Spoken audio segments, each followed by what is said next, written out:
AC circuit with register, AC circuit with register and capacitor. तो अगर आप इस सर्किट को देखो ध्यान से, इसमें क्या है, एक रजिस्टर लगा हुआ आर और एक कैपेसिटर लगा हुआ है सी, और वोल्टेज जो है एसी वोल्टेज है V is equal to V not sine omega T. तो इसकी प्रॉपर्टी क्या होगी इस केस में, यहाँ पे जो वोल्टेज होगा, ये वोल्टेज दो पार्ट में डिवाइड होगा। इस वोल्टेज को मैं बोल देता हूँ वी आर, ये वोल्टेज अक्रॉस रजिस्टर, इसको वी आर बोल देता हूँ, और इस वाले को बोलता हूँ V C, voltage across capacitor. लेकिन जब ये वोल्टेज डिवाइड होता है और ये वोल्टेज जो है वेक्टर फॉर्म में लिया जाता है, मतलब आप ऐसे बोलोगे कि अगर वी आर को ऐसे बोलेंगे, वी आर इस डायरेक्शन में लिया मैंने वी आर को, तो वी सी जो है इसको लीड करता है, और ये वोल्टेज जो वी सी होगा वो इस डायरेक्शन में होगा, और दोनों के बीच में जो एंगल होगा वो कितना होगा, 90 होगा। मैं इसको रेजिस्टेंस के टर्म में ले लूँ, रेजिस्टेंस इसका आर हो गया रजिस्टर का, और इसका जो रिएक्टेंस होता है वो प्रीवियस वीडियो में देख सकते हो आप, इसका जो रिएक्टेंस होता है उसका है एक्सी, ये एक्सी होता है। इस डायग्राम को अपन क्या बोलते हैं, फेजर डायग्राम। ये जो डायग्राम है फेजर डायग्राम है। अगर दोनों का रिजल्टेंट देखो आप, ये रिजल्टेंट इसको बोलते हैं जी, और ये जो जी होता है वो इम्पीडेंस होता है। तो यूजिंग वेक्टर फॉर्मूला अगर आपको जी कैलकुलेट करना है, इसको इम्पीडेंस, इम्पीडेंस का मतलब होता है नेट रेजिस्टेंस जैसा वर्क करता है, ये हो जाएगा एक्सी का square plus R square, XC square plus R square. तो इस सर्किट का जो नेट रेजिस्टेंस हो गया उसको अपन इम्पीडेंस बोल रहे हैं, impedance, and that impedance is equal to XC square plus R square. मतलब इसका जो रेजिस्टेंस ले रहे हैं, रेजिस्टेंस एज ए वेक्टर ले रहे हैं, XC square plus R square. तो ये जो इक्वेशन है ये वोल्टेज का इक्वेशन है, और करंट का जो इक्वेशन हो जाएगा वो हो जाएगा ऐसा, कुछ जनरल इक्वेशन होता है करंट का, I is equal to V not divide by Z sine omega T plus five, omega T plus five. अब इसमें जो जी की वैल्यू है वो ये है, कौन सी, अंडर रूट एक्सी का स्क्वायर प्लस आर स्क्वायर, और व्हाट इज फाइव वैल्यू, यहाँ पे देखो इस वैल्यू को फाइव बोलोगे तो phi is equal to R by Z, मतलब कॉस फाइव जो होगा वो आर बाई जेड होता है। तो इस तरह की जो न्यूमेरिकल, इस तरह के जो कॉन्सेप्ट होते हैं, इस मतलब जिसमें कैपेसिटर और रजिस्टर यूज होता है, तो उस केस में जो आप जेड की वैल्यू लोगे वो दोनों का रिजल्टेंट लोगे, और कॉस फाइव की वैल्यू आर बाई जेड लोगे, और यहाँ पे जो एक इक्वेशन आता है ना जनरल इक्वेशन, इसमें वैल्यू रख दोगे। इस पर एक न्यूमेरिकल सॉल्व करते हैं, थोड़ा क्लैरिटी ज़्यादा आएगी इसमें।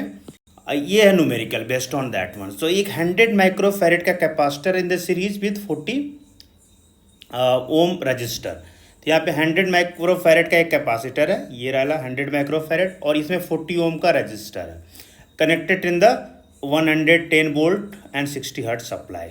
What is the maximum current in the circuit. So maximum current हमें कैलकुलेट करना है सर्किट में।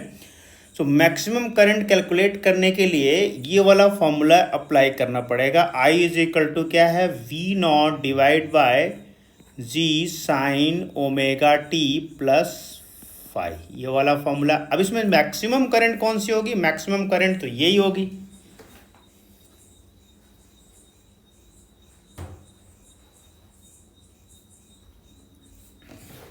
अब इसमें मैक्सिमम करंट कौन सी है, मैक्सिमम करंट तो इसमें यही है, कौन सी, ये वी नॉट बाई जेड, इसी को तो मैक्सिमम बोलोगे, ये वी नॉट बाई जेड वो मैक्सिमम हो जाएगा।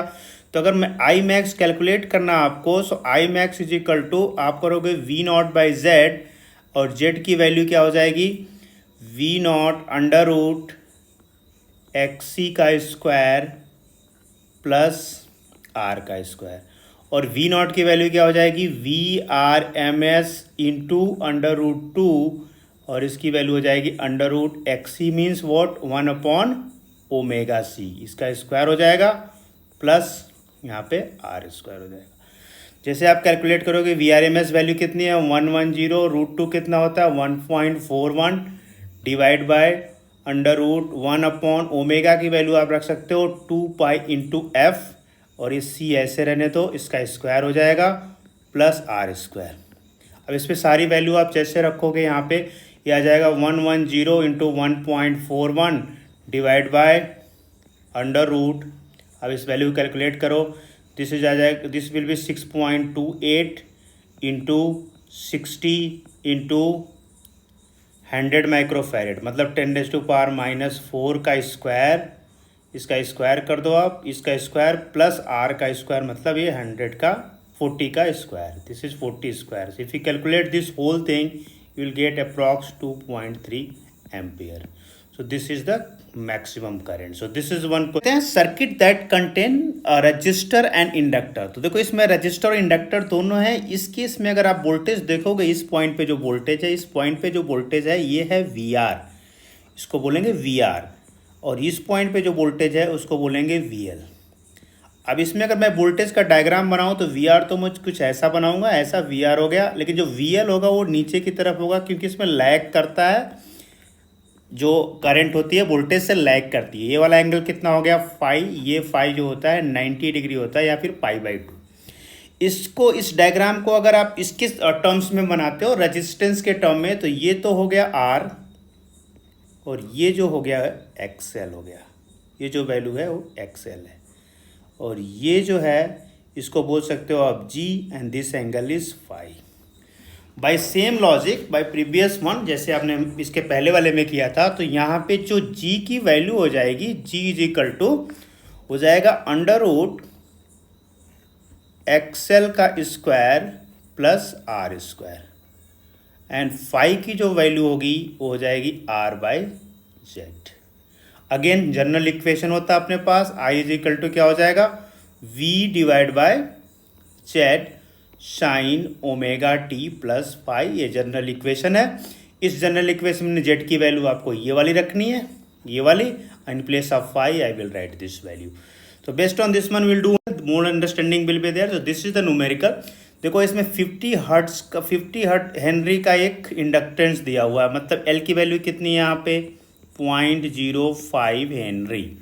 अच्छा, इसमें रेजिस्टेंस कितना दिया हुआ है 100 ओम, और क्या पूछ रहे हैं इसमें करंट, वोल्टेज कितना दिया हुआ है. जो गिवन वोल्टेज होता है हमेशा याद रखो, जो गिवन वोल्टेज होता है ना V जो होता है वो RMS वैल्यू होती है. यहाँ पे कितनी दी हुई है 240, और F की वैल्यू जो दी हुई है वो है 50 hertz. This is the given data. अब करंट पता करना है. करंट फॉलो करने के लिए, करंट पता करने के लिए what will do, V/Z sine ω/t plus phi, यही तो फॉर्मूला होता है, इसी से कैलकुलेट करते हैं. अब V/Z जो है ये मैक्सिमम करंट है, क्योंकि देखो अगर मैक्सिमम निकालना है तो ये साइन की जो फंक्शन है ना इसकी वैल्यू हो जाती है 1. इसका मतलब मैक्सिमम करंट I मैक्स की जो वैल्यू निकालनी है वो हो जाएगा V/Z.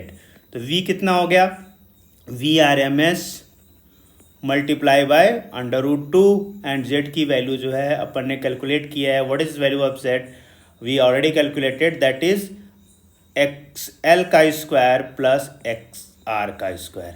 Now just I need to put data and will get the answer for this one. तो VRMS वैल्यू यहाँ पे कितनी है 240 है, ये कितना हो गया √2 एज इट इज, रहने दो इसको. XL की वैल्यू को आप लिख सकते हो 2πf इंटू L का square plus ampere, approx 1.8 ampere. So that's how we will apply